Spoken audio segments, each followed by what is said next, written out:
Fala galerinha, tudo massa? No vídeo de hoje a gente vai falar sobre esses queridinhos aqui, os transmissores sem fio da MVAV, o modelo AirBridge, que para quem não tá ligado, isso aqui serve para fazer monitoramento no palco, tá? Quando você olha para um músico, principalmente vocalista, que você vê que eles estão usando os fones de ouvido, tipo esse aqui, ó, no formatozinho assim da orelha, que são os fones in-ears, intra-auriculares. É porque essa galera tá ouvindo não só o som que você tá ouvindo das caixas de som, mas também está mandando um sinal separado diretamente para os seus ouvidos, para você conseguir se ouvir melhor, principalmente voz, né? Quando melhor você se ouve, mais noção da afinação, melhor você consegue cantar. Só que logicamente serve também para qualquer outro tipo de instrumentista e é um tipo de equipamento que é utilizado nos palcos faz muito tempo, tá? Só que é um equipamento que é conhecido por ser muito caro. É aí onde a MVAV entra trazendo, né, soluções baratíssimas. Nesse caso aqui, extremamente barato, tá? Se você comparar com outros produtos, isso aqui vai ser tipo 30, 40, 50 vezes mais barato o de marcas mais famosas e vai ser aí umas 10 vezes mais barato do que de marcas muito boas também, intermediárias, como uma também que eu já mostrei aqui, tá? Aqui no canal, que foi a Phoenix Pro, que é uma excelente opção também em custo-benefício para quem quer dar um segundo passo depois de um equipamento como esse daqui, como o MVAV. Que eu já vou dizer de cara, tá? Que sim, ele funciona, tem muita gente conseguindo trabalhar e utilizar esse equipamento, só que ele tem alguns probleminhas. E eu acho massa que a gente converse sobre eles, que a gente entenda que problemas são esses. Primeiro, para conseguir trabalhar melhor usando o equipamento. E para entender também, né, se vale a pena, né, para você comprar ou não esse equipamento em específico. Já queria adiantar que sábado, agora, dia 1º de junho, vai começar uma nova promoção do AliExpress com novos cupons. Assim que chegar no sábado, todas as planilhas vão ser atualizadas com os novos valores. Então, se você está vendo já no dia 1º de junho, tem tanto esse transmissor, quanto o transmissor também da Phoenix Pro, quanto diversos outros equipamentos relacionados ao mundo da música, ao mundo da guitarra, para você aproveitar num precinho, ó, show de bola. Logicamente, os links são de afiliado, tá? Então, se você usa os links, você ajuda o canal, beleza? Mas bora lá falando sobre o transmissor MVAV. Ele é bem pequeno, como vocês podem ver, né? Tipo, do tamanho de um relógio, assim, um pouquinho maior, né? Que um relógio, esse relógio pequeno também. Vem nessa caixinha muito simples, né? Menor que a minha mão, apesar de eu ter uma mão grande. Dentro da caixa vem o transmissor e o receptor, um manualzinho explicando o que é que o produto oferece, como você trabalhar com o produto. E dentro vem cabo para carregar e os cabos de conexão. Bom, os testes que eu fiz foram testes relacionados à qualidade de transmissão de áudio do produto e a latência, tá? Que eu diria que são basicamente os dois parâmetros principais para você objetivamente dizer se um produto desse presta ou não. E já de cara, como vocês podem ver aí na foto, no teste de latência, em que eu usei a mesma fonte de áudio, uma delas indo diretamente para minha interface de áudio e gravando esse áudio, e a outra indo para o transmissor ao mesmo tempo, tá? No mesmo tempo e gravando o mesmo áudio, depois comparando as duas coisas, o cabo direto e o transmissor, eu cheguei numa latência que é inclusive maior do que a latência que vem dizendo no próprio manual, tá? O manual, ele diz que ele tem até, no máximo, 12 milissegundos de latência, que já é uma latência considerável, tá? Só que aí no teste, como vocês podem ver, a latência, pelo menos desse meu exemplar aqui, é de 14 milissegundos, tá? E aí, assim, eu que sou muito acostumado a tocar com interface de áudio, a usar plugin no computador,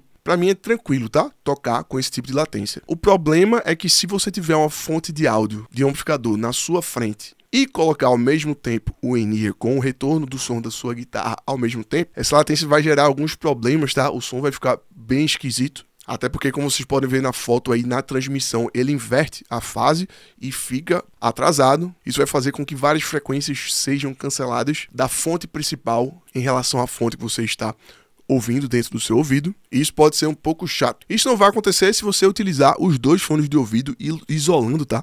Os seus ouvidos do som externo, realmente utilizá-lo para um completo monitoramento. Aí você não vai ter esse tipo de problema, mas se você precisar, de repente, tipo, usar só um e o outro continuar escutando o palco, vai ter esse problema, tá? Que aí pode ser maior em uma situação, menor em outra. Pode ser que em alguma casa, em algum lugar, não aconteça mais, não aconteça menos. Dependendo do volume que as coisas estão, dependendo do que você está enviando para o seu fone, isso pode ou não acontecer, tá? De forma maior ou menor. Agora, se você começa a adicionar outros equipamentos no seu sinal que podem também adicionar latência, como, por exemplo, um transmissor de guitarra, Como, por exemplo, esse daqui que eu uso, que é o da Moore, que é aquele tipo de transmissor que é a bateria, que é bem simples. E vai também adicionar um pouco de latência ao seu sinal, se, por exemplo, você usa algum tipo de pedal ou pedaleira com efeito tipo drop para mudar a afinação do seu instrumento, que também adiciona uma latência extra, aí começa a ficar um pouco impraticável, tá? Você começa a somar essas diferenças e o que você toca perto do que você escuta começa a ter uma distância grande e bem desconfortável para você conseguir tocar, tá? Então a minha dica é a seguinte, tá usando o transmissor da MVAV e tá percebendo que no palco o som tá esquisito, você tá sentindo que tipo em um lugar no palco tá com muito som de guitarra e depois você se mexe um pouquinho e ele começa a sumir de um jeito esquisito, como se estivesse comendo alguma frequência. Provavelmente isso é cancelamento de fase por causa desse atraso. E o meu conselho é que você coloque os 2 fones de ouvido e fique escutando único e exclusivamente o seu retorno 100% vindo do seu transmissor, tá? Como eu disse no começo, dá para usar, mas você tem que ser ligado e ligeiro. Além da questão da latência, o teste que eu fiz de um cabo sendo ligado direto e depois passando pelo MVAV foi o teste de qualidade sonora, tá? O teste de fidelidade para saber que se o que estava sendo enviado pelo cabo estava chegando de boa no transmissor. No manual ele diz que é um equipamento sem perdas, tá? Sem perdas de som. Só que, como a gente pode ver aí, eu fiz o mesmo processo que eu fiz lá no Phoenix Pro, no transmissor que eu mostrei agora há pouco. Tem um vídeo aqui bem completo sobre ele, se você quiser ver aqui, ó, tem no card. E como vocês podem ver aí, o gráfico, ele é bem diferente, tá? Eu consegui, inclusive, fazer um teste mais preciso no MVAV, porque não teve diferença de cabo, já que a entrada e a saída dele são nesse formato menor, P2 ou P3. Então, basicamente, foi só tirar o mesmo cabo que eu estava usando, indo para minha interface de áudio e colocar aqui e ver a diferença entre eles. Enquanto no outro transmissor que eu fiz o review recentemente, eu precisei usar cabos diferentes, né? Porque a entrada dele é P10 estéreo. E bom, como vocês podem ver aí no EQ Match, no match de equalização, tá? A gente tem uma diferença bem brusca, principalmente nos graves. Então, a dificuldade de enviar os graves e médio graves, começando aqui, ó, na região de 500, 600, 700 Hz. Essa região média de 1K, 2K, região de médio agudo, é um pouquinho mais precisa e depois começa também a perder médios agudos e agudos. Mas realmente a perda principal é nos graves, é até uma perda bem constante, tá? Essa linha do equalizador, ela tá literalmente muito reta, né? Ele tem aí um médio grave em 400 Hz a mais, que ele adiciona, tá? Como característica do produto. E é isso. O principal problema realmente vai ser uma falta de grave e um brilhinho que vai ser perdido a partir de 2K, entre 2K e 20K.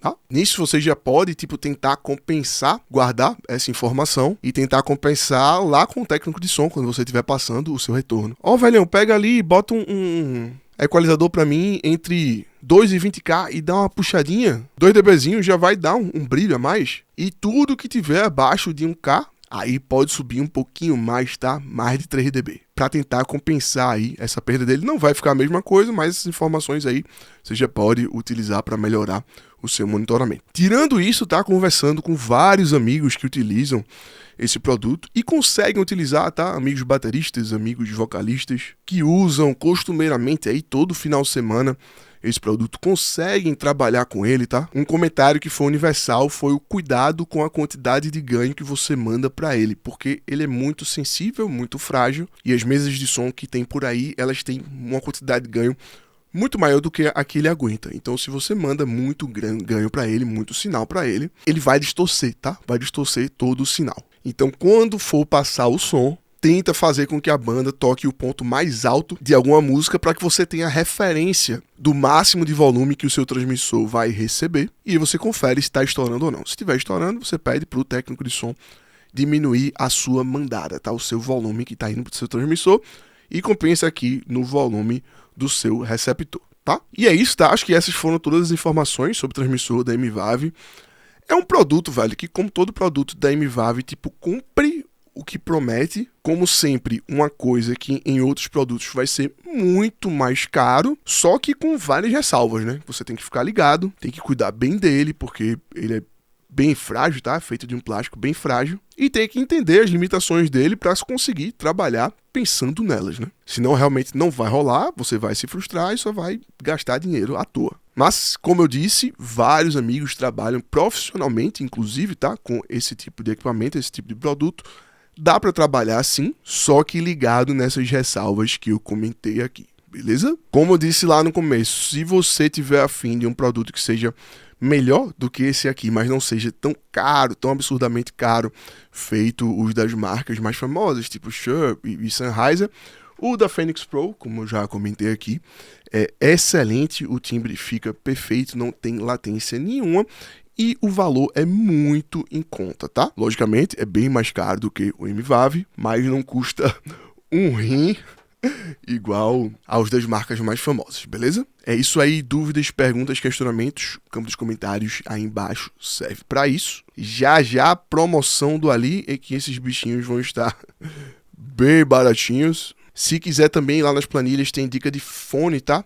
Esse fone aqui é um KZZS10 Pro X, que para mim, eu acho ele excelente, tá? Sendo qualquer fone com saída P2 vai funcionar aqui no seu MVAV, preferencialmente que entre mais no seu ouvido, tá? Que seja mais intra-auricular e que possivelmente isole o que você está ouvindo lá dentro do externo. Isso vai ajudar bastante, principalmente na questão da fase que eu comentei. E é isso aí, esse foi o MVAV AirBridge. Obrigadão para quem ficou até aqui, até o próximo vídeo. Valeu!